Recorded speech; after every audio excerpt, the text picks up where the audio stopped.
Hello, and thank you for joining us this morning to discuss the EIM Governance Review issue paper and straw proposal. My name is Nikki Imam from Regional Affairs, and I will be facilitating the webinar. Also joining me from the ISO is Dan Schonkweiler, Jennifer Roth, Bert Gross, and Stacy Crowley on the phone. The issue paper and straw proposal was posted on December 14th. The proposal and presentation are located on the EIM website under the Initiatives tab. This call is being recorded, and the video file will be posted on the Initiative webpage along with other meeting materials. We will pause for questions throughout the presentation. If you have a question or comment, you can raise your hand by pressing #2. When it is your turn in the queue, please start by introducing yourself. The agenda for today's call will be the introductory comments, an overview, followed by an overview of the straw proposal to revise the current decisional classification rules and potential issues for EIM governance review. Then we will review next steps and finish with question and answer. Now I will hand it off to Stacy Crowley, who will provide an introduction and overview. Good morning, everyone. This is Stacy Crowley. Thank you for joining us on this the Thursday before the holiday season. Thanks so much for the introduction, Nikki. I'm going to turn it over to Bert Gross for the bulk of the presentation, but what I wanted to do is just introduce the paper and provide a quick overview. The Charter for the Energy and Balanced Market Governance directs the Energy and Balanced Market Governing Body to initiate no later than September 2020 a review of EIM governance in light of their accumulated experience. The EIM governing body has initiated this process, and today's call is really the first step in the stakeholder process. At the request of the governing body, we have prepared a straw proposal and issue paper on this issue. And the paper was issued on December 14th, and we are asking for comments by January 11th. We're planning to present an overview of the comments in an informational briefing to the EIM governing body at their next meeting on January 24th, which is located in our Folsom offices. I'll turn it over to Bert now to present the overview of the paper. Thank you, Stacy. As Stacy mentioned, my goal now is to present the paper, and the paper is, in fact, divided really into two distinct parts. The first part, as Stacy noted, is a draft straw proposal, where we seek comment on really a relatively narrow proposed change that we have identified as a potential change to our decisional classification rules. And then the second half, so I'll go over that part first. That's the first, this is the slide that I'm about to embark on now. And then after that, I'll talk more about the issue paper. That's the second half of the paper. So first, the straw proposal. And to do the straw proposal, I think I need to provide a little bit of background just to level set so that we'll make sure we're all on the same page about what our current rules look like. So the ISO's tariff, as most of you probably know, requires that any proposed change that the ISO intends to make to market rules that are embodied in the tariff have to be approved by the ISO's Board of Governors before they're filed with FERC. And when the EIM governing body was established, what happened is the board delegated certain aspects of that decisional authority to the EIM governing body. And that delegated authority, as many of you know, is really divided into two different categories. One category is what we refer to as primary approval authority or primary authority of the EIM governing body, and the other is an area or scope for where the EIM governing body will provide advisory input or an advisory review before the board decides matters. For matters that are subject to the EIM governing body's primary authority, an ISO management proposal to revise a market rule has to go to the EIM governing body for full discussion and approval. And only after it gets through that approval process does it go on to the Board of Governors for approval. And that approval by the Board of Governors is typically done on a consent calendar basis where there isn't really a discussion of the rule, it's just a consent calendar approval of what the EIM governing body has decided in that area.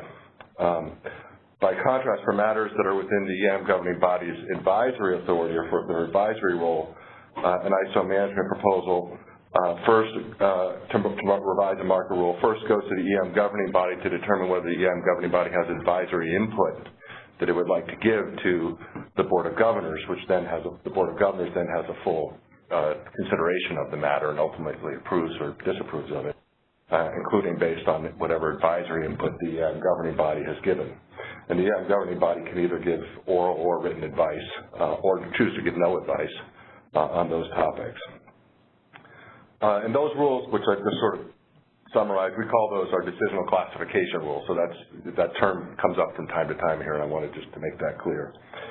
And under our current decisional classification rules, the scope of the EIM governing body's primary authority is really determined wholly based on the type of the market rule that is at issue. And more specifically, the EIM governing body has primary authority over any proposed changes to market rules that are EIM specific.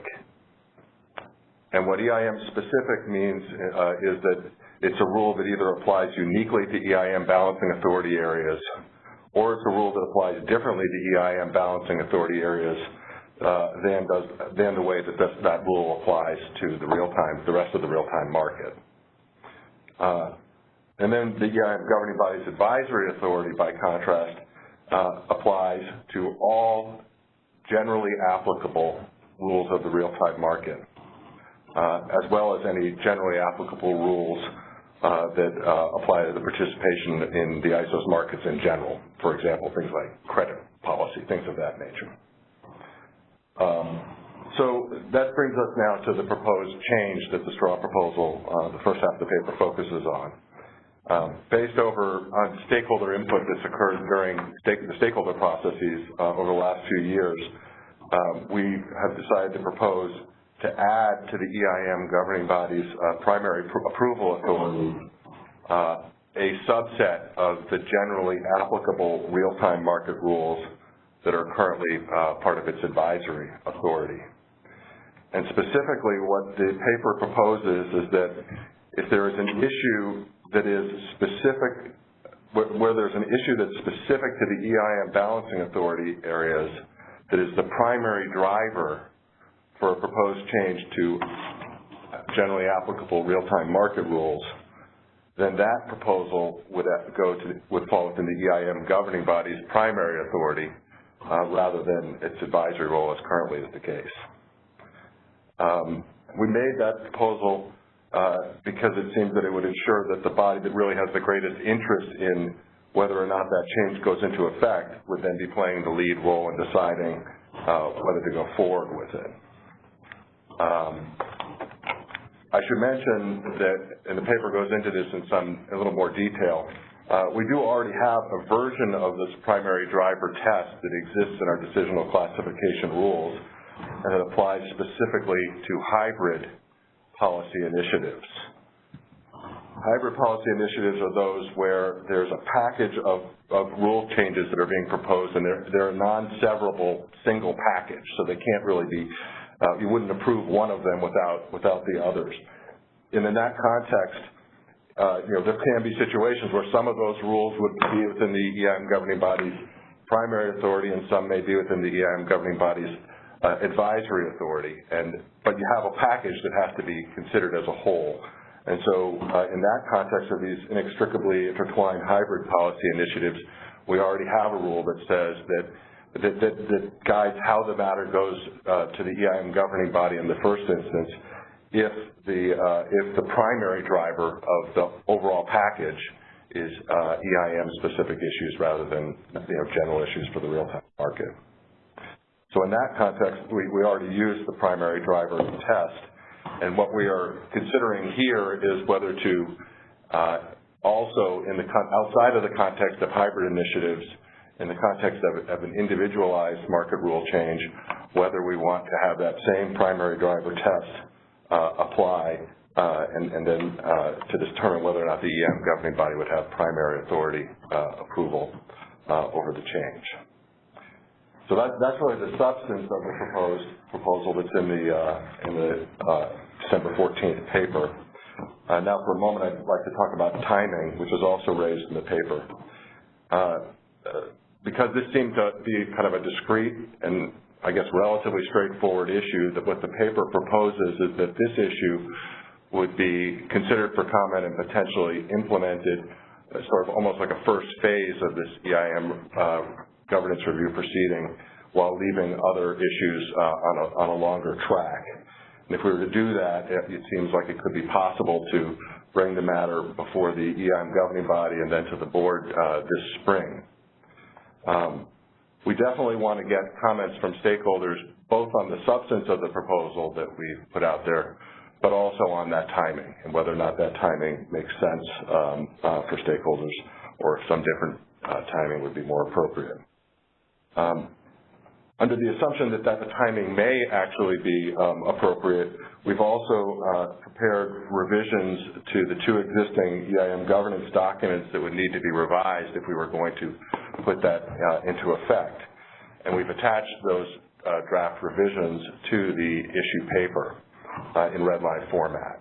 So those documents are the Charter for Energy and Balanced Market Governance, and the document that we refer to as the guidance document. It has a longer name, but it's essentially the guidance document that is used for handling policy initiatives and deciding what's within the EIM governing body's primary authority versus its advisory role.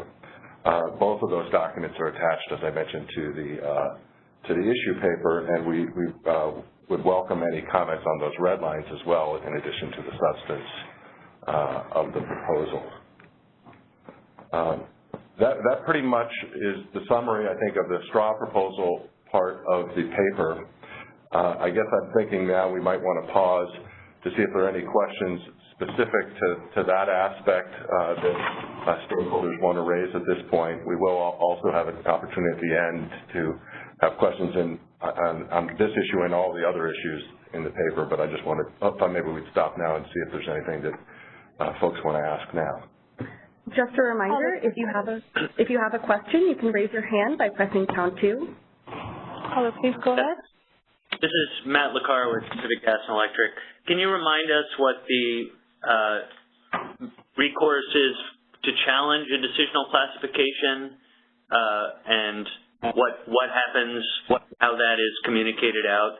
Because I believe there is some detail on that. Can you elaborate? Yes, there is.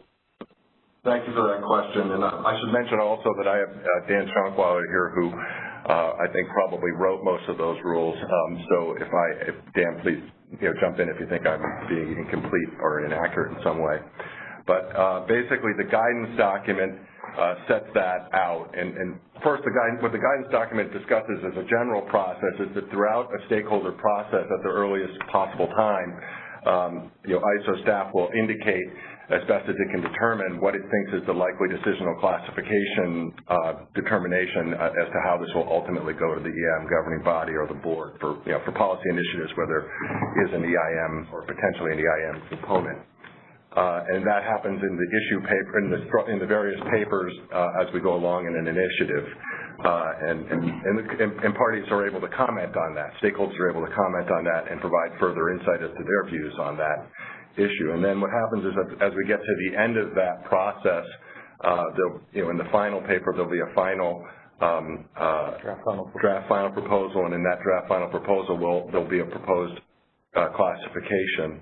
And that classification, the EIM governing body, the chairs of the EIM governing body and the board are made aware of that classification determination, and then have the opportunity to raise questions about it or challenge it if they feel that that's necessary to do. And they're also informed of any stakeholder objections to the proposed classification on the draft final proposal.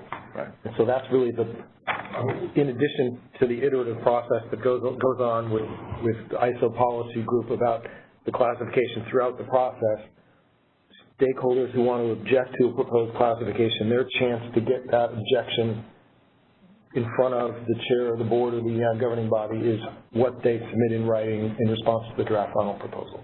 That's right. And so then then how does it get resolved? Well, if the EIM governing body chair and the board chair have a difference of opinion about what the classification should be, there's a process outlined in the guidance document for what you might call a dispute resolution in that area.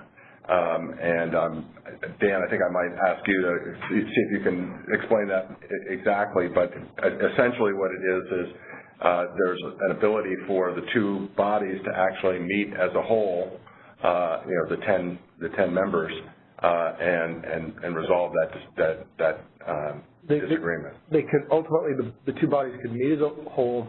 It'd be a public session, and they vote. It's a committee of the whole, so every member of either body could vote, and if there were a tie, it would be broken by the chair of the Board of Governors. Now that process, that last step has never been invoked. What in practice has happened is the notice goes to the two chairs of the proposed classification and any stakeholder objections, and then on at least one occasion, maybe they often have questions, but on at least one occasion that I can remember, the two chairs get together and sometimes they decide to change the classification. And if they both agree on it, if the two chairs are in agreement, then that settles the matter. That's a direction to management to handle it that way. And that's an important point, because the formal dispute resolution process really only comes into play if there isn't an agreement between the two chairs. Right.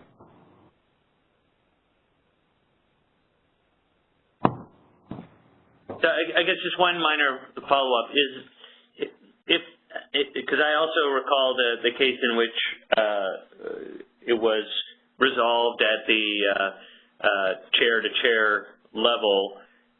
Is there transparency for stakeholders when that occurs? So is there any notification that, either the classification was reviewed and maintained, upheld, or that the classification was changed as a result of the consultation? Remember, Jennifer, we did the classification is transparent, certainly in the sense that all of this happens in the week or so before the agenda is announced. So when the agenda is posted a week before the meeting, you see how it's visible to everybody how the decisional classification came out. What I'm wondering is if we did anything else in addition to that. Not that we recall. Okay, thank you. And one thing this is actually in some ways a good segue, although if there are more questions on this, we can get into it. But these types of issues are within what we are thinking in the issue paper. If people have comment, you should certainly feel free to comment.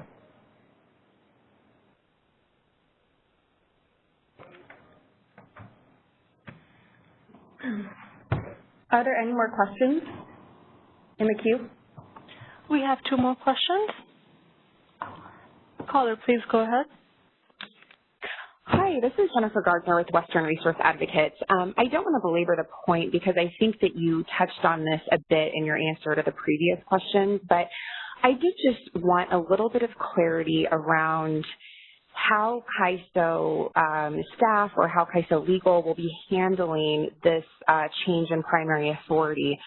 It seems to me like it's a very subjective determination when deciding whether the primary driver for the proposed change is specific to the EIM balancing authority areas or not.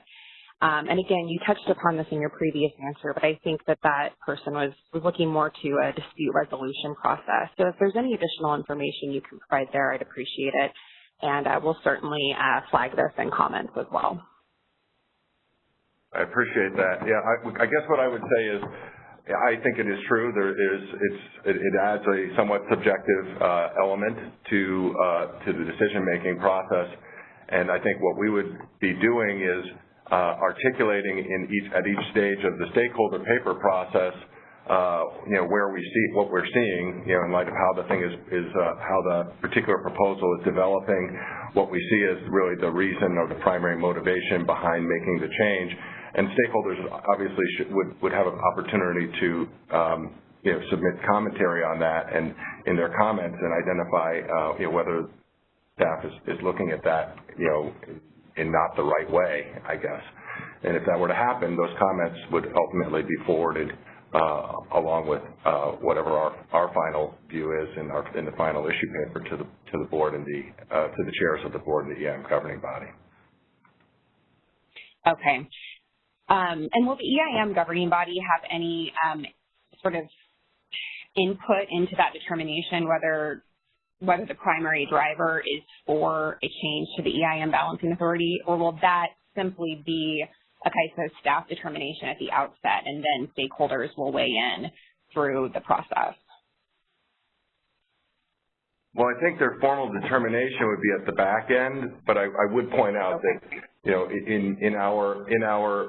we do fairly regularly update the EIM governing body in public session about the policy initiative catalog, where things are, and in those we have tentative determinations at that point of what the classification is. And in past meetings, it certainly has come up where EIM governing body members have taken that opportunity to ask some questions and probe on that before the end of the stakeholder process.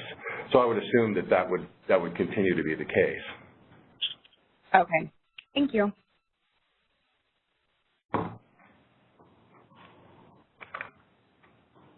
Caller, please go ahead. Hi, this is Elaine Ginocchio from the Western Interstate Energy Board. There's a January 11th comment deadline, so I'd like to be clear about what stakeholders should be focusing their comments on for that deadline. So I understand it's on this proposed revision to the current decisional classification rule, this discrete proposal of change you're making. But for the other stakeholders, should we be not focusing on sort of the rest of the questions you have in this issue paper and the broader issues, but more on what do we think about the process of addressing this first and then having a longer process for the rest in the paper, what we think about the timeline, what the scope should be. Is this the appropriate time? It's a very short time, so I'm thinking it's not, to start commenting on the other questions and issues you have in the issue paper for January 11th. Well, I think we are hoping that people will put in as much commentary as they're capable of putting in on the issues that are in the second half of the paper as well. I will say, and we'll get into this, those are obviously not highly formulated at this point, and so I'm not sure we're expecting comments that are conclusive on those topics from all parties, and we definitely would want comments. As I think you're alluding to say that if we feel like we're starting to develop those issues too quickly for your time frame, you should definitely share that. And I guess my point is that on the second half of the paper, we are at a much earlier stage, and there will be more opportunities for sure to engage those issues. But if you have any high-level thoughts on whether those issues should be engaged at all, or whether it's the right time to do them, we would like that. And then I think what we'll do is we'll frankly look at the overall set of comments that we have and then figure out how best to proceed and how much more process. So it will be very helpful to know, frankly, if you feel that you haven't had enough time to just those topics. Great, that's really helpful. This is Stacey Crowley. I just wanted to add, Elaine, thanks for the question. I would just say that, to Bert's point, any thoughts on those issues that would warrant further review in the eyes of stakeholders would be helpful, so we could sort of get an idea, a sense of scale and a sense of importance around these issues. I'll talk at the end here about the time frame, but any thoughts on those, and that it would help us develop a sense of scale and scope. Great, thank you. And we will be moving to the next portion, and we'll take additional questions at the end. Thank you. So now turning to the next slide. This slide talks a little bit about the second half of the paper, the issue paper. We've started to get into that a little bit. So, basically, the second half is really our attempt to identify a fairly wide-ranging set of what I would call potential topics that stakeholders may want us to consider and address as we go forward in the EIM governance review. And our goal here is really to get stakeholders' views on what topics should be included in this, and if there are some initial thoughts about where we should go on those topics, that's welcome as well. But mostly we're trying to kind of make sure that we understand where stakeholders feel the issues are that we should be focusing on. And so for that reason, in most cases, we really haven't identified or sought to identify specific changes, and we haven't at all I've made proposals about specific changes as we do with the first part of the paper.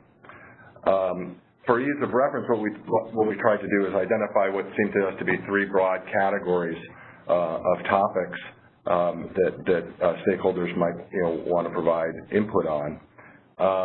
And I should mention that while we tried to cast a broad net with those three topics, we didn't mean them to be exclusive, and the paper makes this point that if folks have additional EIM governance-related topics that they want to offer commentary about and that don't fall neatly into these three categories, you should definitely feel comfortable doing it.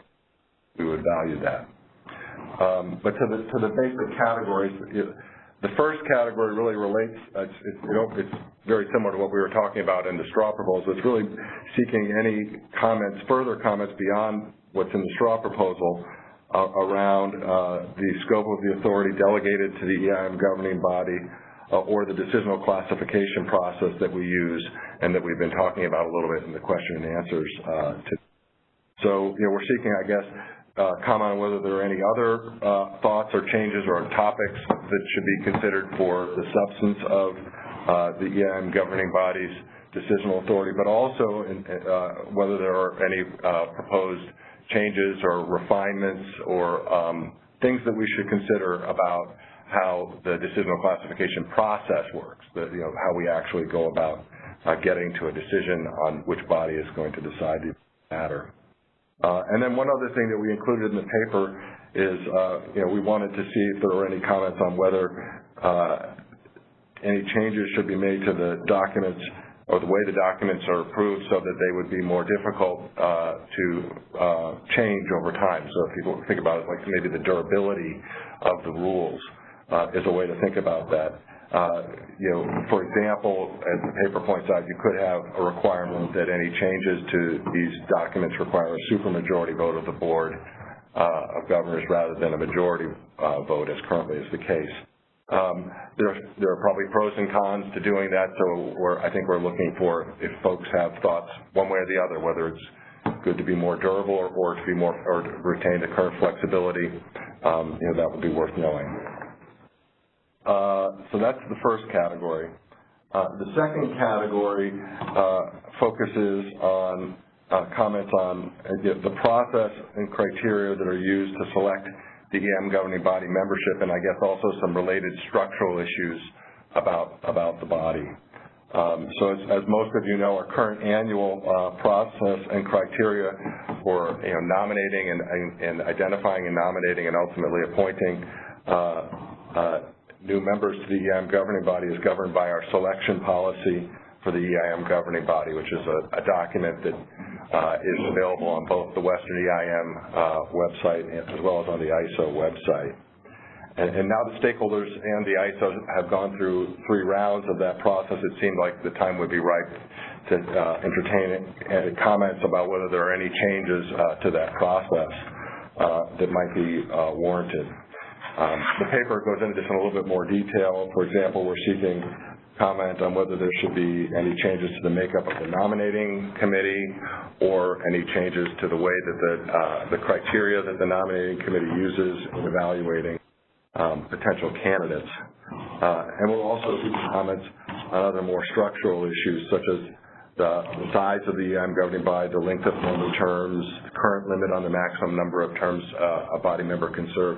And I want to say, I know as I'm going through these are fairly weighty substantive issues, so I want to reinforce, if folks have substantive comments about those topics where they feel strongly that a change should be made, that's certainly welcome, but also what would be welcome are comments simply about whether or not these are topics that we really need to get into at this point and whether they're advisable to address now or whether they should, we should wait longer opening them.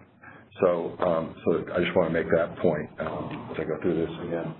And then the third category is really, I think, more about what I would say is the efficacy of the EIM governing body meeting process and related stakeholder engagement processes. So in this portion, we're seeking comments on things like the current frequency and timing of the EIM governing body meetings, including their timing relative to board meetings, our approach to where they're located and how we've been handling that issue, as well as subject matter that's being covered in the EIM governing body meeting. So if there's comment on those issues, that would be welcome. We're also seeking comment on whether there's any changes that the ISO staff could make or the EIM body should consider making in how we interact with the body of state regulators or the regional issues forum. And I want to make clear on this point that the body of state regulators and the regional issues forum are self-governing bodies that have their own internal operating rules. So we're not asking for comments on their rules or the way that they organize themselves. I think that would be best left to those bodies to consider at any point that's appropriate for them. We're really more focused on, are we doing things the right way to give support to those bodies? Are we interacting with those bodies in the right way? Those kinds of issues are where our focus intends to be in terms of comments from. So that's the third category. Now just a moment about process and timing issues, which are also addressed in the paper. In addition to the substantive categories, we do want stakeholder comment on both the timing and the process that we should use for considering whatever matters end up being within the scope of the EIM governance review. So as I noted in talking about the straw proposal, we're considering bringing that one item to the EIM governing body and the board as early as the spring, and we definitely want comment on that proposed timing. But we also want comment on timing in general for the EIM governance review for the various topics or categories of topics that I identified in the issue paper. And whatever stakeholders feel about that will be very important for us in terms of figuring out how to proceed going forward.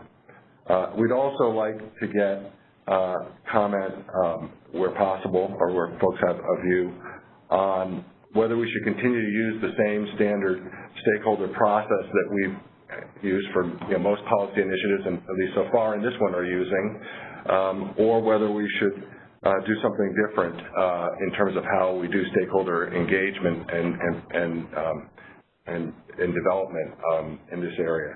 And to be more specific, as most of you know, when we developed the actual initial EIM governance, we used a transitional committee of stakeholders to help incubate ideas and work with staff to develop proposals that then went out through our regular stakeholder process for comment and we iterated on over time.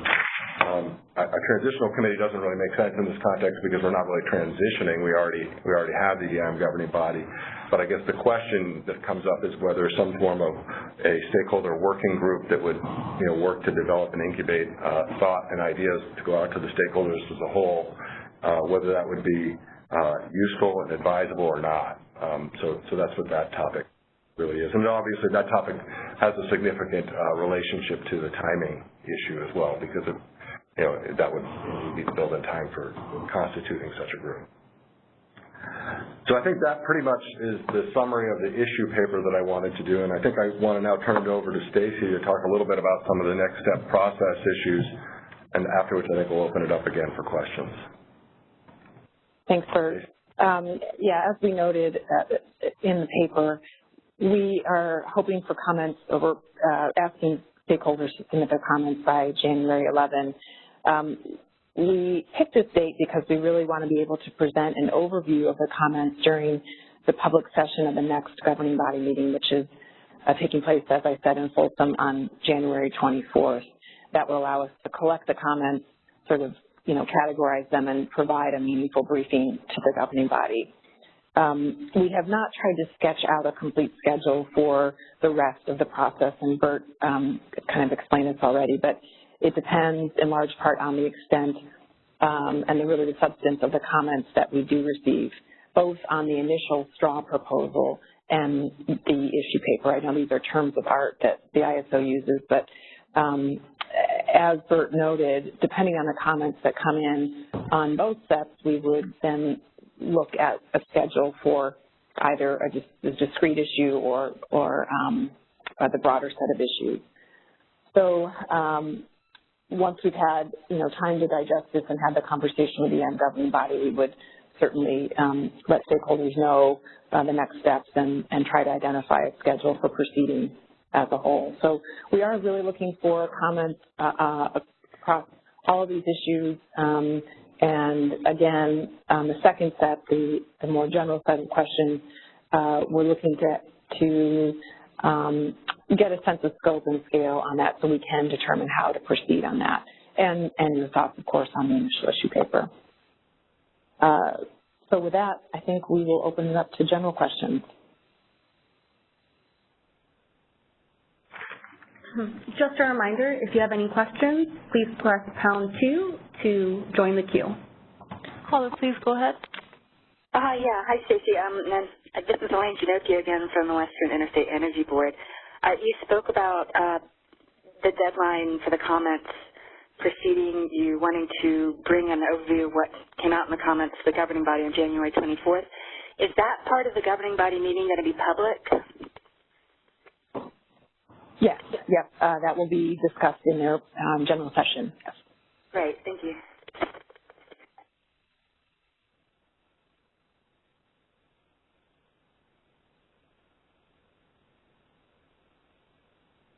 Operator, are there any other questions? No, we do not have any questions.